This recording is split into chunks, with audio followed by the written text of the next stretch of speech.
আজকে একটা অন্য ধরনের রেসিপি নিয়ে চলে এসেছি। আজকে বানাবো ছোলা ভাটুরে। তো আমি তো ঠিকঠাক বলতেও পারি না, কারণ দিল্লি স্টাইলের এটা, যেহেতু মানে হিন্দুস্তানিরা হয়তো এগুলো বেশি খায় আমাদের বাঙালিদের থেকেও। তো যাই হোক, ছোলা ভাটুরে বানাবো। তার জন্য দেখো, ছোলা বানানোর জন্য আমি কাবলি ছোলা নিয়ে এসেছি এখানে 150 গ্রাম। এটা কালকে রাতে আমি 1/4 চামচ মতন বেকিং সোডা দিয়ে এটা ভিজিয়ে রেখেছিলাম। তো দেখো, ভিজে ফুলে গেছে পুরো। আর এখন আমি ভাটুরে বানানোর জন্য সুজি আর ময়দাটা নিয়ে, টক দই আছে তার সাথে, আর অনেক কিছু দিয়ে এটাকে ভালো করে মাখবো। তো তোমরা দেখতে থাকো, আর প্লিজ আমার পাশে থেকো, আর ভালো লাগলে লাইক বাটনটা প্রেস করে দাও। চলো, বেশি বকবক নয়, কাজটা শুরু করি। এই যে কাপটা মেপে করবে, একটা নির্দিষ্ট পাত্র মেপে কিন্তু তোমরা করবে। এই যে দেখো, 1/4 ভাগের মতো আমি সুজি নিয়েছি। এই সুজিটা আমি এবার জল দিয়ে দেখো ভিজিয়ে রাখবো 5 মিনিটের জন্য। ভিজিয়ে দিয়েছি। এবার এই কাপটার যে হাফেরও হাফ আমি সুজি নিয়েছি মতন আমি ময়দা নেবো, একদম 2 কাপ মতো। অবশ্যই তোমরা মেপে করবে। এই যে 1 কাপ দিয়ে দিলাম, আরেক কাপ দিয়ে দিলাম।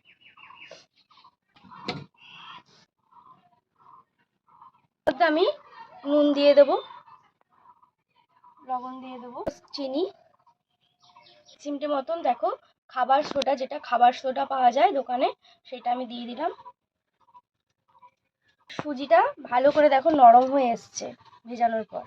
এটা ভালো করে জলটা একদম চিপড়ে দিয়ে দেবো, ভালো করে মেখে তারপর আমি জল দিয়ে আস্তে আস্তে মাখবো। তো এরমভাবে আমি 15-20 মিনিট ধরে এটাকে মাখবো, কারণ এই মাখাটা খুব সুন্দর করে করতে হবে, নালে হয়তো মানে ভাটুরেটা যে ফুলে সুন্দরভাবে, সেটা ফুলবে না। একটু টক দই দিয়ে দিচ্ছি, 2 চামচ মতন দিলেই হবে। আজকে সকাল সকাল আমরা ছোলা ভাটুরে খাবো। চাপ দিয়ে মাখতে হবে, নাহলে কিন্তু হবে না।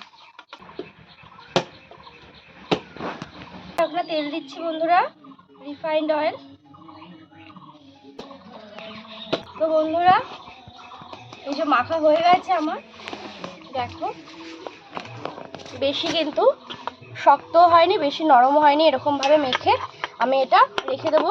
রাখতে তো হয় 5 ঘন্টা মতন, কিন্তু আমার তো অত সময় নেই, তো আমি 1-1.5 ঘন্টা মতন রেখে দেবো। ছোলা ভাটুরের জন্য পেঁয়াজ, রসুন, আদা এগুলোকে কেটে নেব।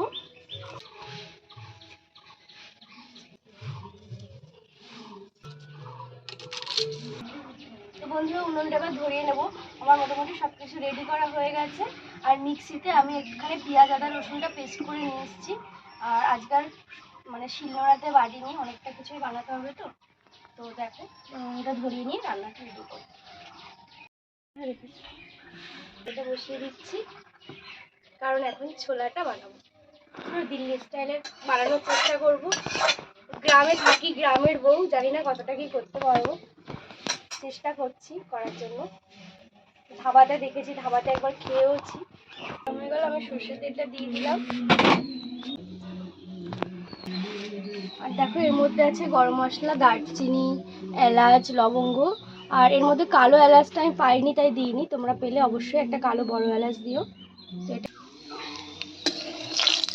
এই যে মশলাটা পেস্ট আছে, দেখো আদা রসুন অল্প পরিমাণে, পেঁয়াজটা 2টো নিয়েছি। আর আদা রসুন অল্পই দেবে, পেঁয়াজটা একটু বেশি দেবে, মানে তরকারি অনুযায়ী। দিয়ে দিলাম।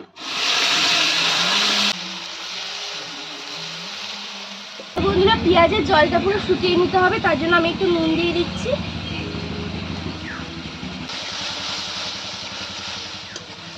কোচানো টমেটোটা দিয়ে দেবো। লঙ্কার গুঁড়ো দিয়ে দিলাম, ধনের গুঁড়ো দিয়ে দিচ্ছি, মানে কাশ্মীরি লঙ্কার গুঁড়ো।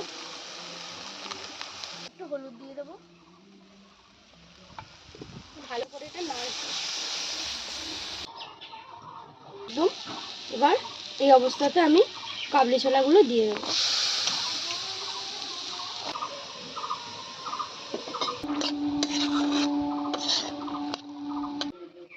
চিমটে মতন খাবার সোডা দিয়ে দিচ্ছি, তাতে গন্ধটা ভালো লাগবে। এখানে চায়ের লিকার করে নিয়ে এসেছি, একটু কালো কালো ধরনেরই হয় ছোলাটা, তো চায়ের লিকার করে নিয়ে এসেছি। অনেকে আমলাও দেয়, তো আমি আমলা দিইনি, আমি চায়ের লিকারটা দেখো দিয়ে দিচ্ছি। কালারটা বন্ধুরা দেখো কত সুন্দর এসছে, দেখো খুব সুন্দর ভাবার মতনই কালার এসে গেছে। তো বন্ধুরা এটা আমি প্রেশার কুকারে দিয়ে দেবো এবার।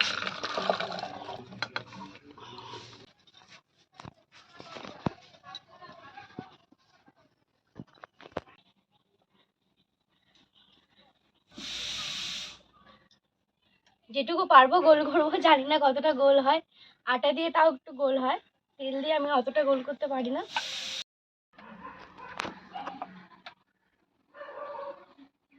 এবার ভাটুরেটা ভেজে নিই।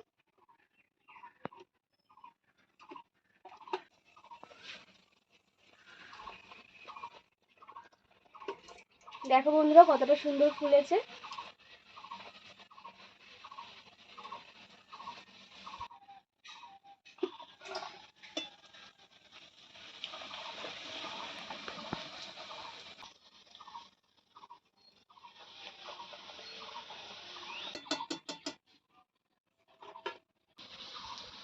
আর একটু বড় বড় হয় ভাটুরে, আমি ছোট করে করেছি, আবারও বললাম তোমরা একটু বড় বড় করে চেষ্টা করো।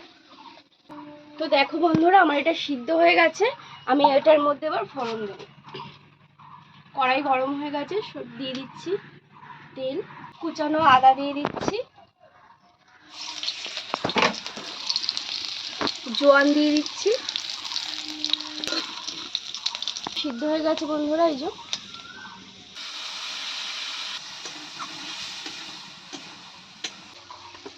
খোলা হয়ে গেছে, নামিয়ে নিচ্ছি।